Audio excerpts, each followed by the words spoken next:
India India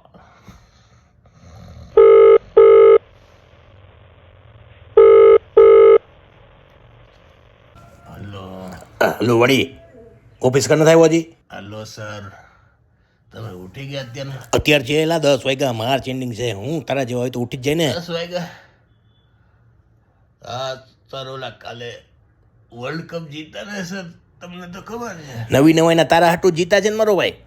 અરે race course હતા sir આપણે તું તો કહેતો તો ને ભાઈ રેસ કોર્સ હું તો 12 વાગે ઘરે વયો ગયો તો પછી 12 વાગે હું ઘરે આવ્યો તો સર ખાલી મારું શરીર ઘરે આવ્યું હતું હાથમાં તો રેસ કોર્સ જ હતી તો એક કામ કર આત્માને જ કે રેઝિગ્નેશન આપી દે કાજનો પગાર કાપી નાખે એટલે ખબર પડે અરે યાર back to back world cup જીતા ને સર તમને યાર આજે રજા અડધે દીની નો આપી શકો યાર હવે રજા વાળી માર્ચ એન્ડિંગ છે કાયમી રજા ન જોતી હોય ને તો જલ્દીથી ઓફિસ આવતો રહો મારો ભાઈ ચાલો તમે પહોંચો હું આવતો તમે પહોંચી ગયા કા ઓલો આ સર બધા એવા કાંઈ નહીં આવું ચાલો હું આવું થોડી વાર જલ્દી આવો મારો ભાઈ પછી પગાર કપાય મને ન કહેતો કે માર્ચ એન્ડિંગમાં પગાર ના કાપ્યો ના પગાર નો કપતા આવું જ ઇન્ડિયા ઇન્ડિયા આખી રાત સેલિબ્રેશન કરીને મારી તો હાલત આવી છે તમારી કેવી છે કમેન્ટ કરો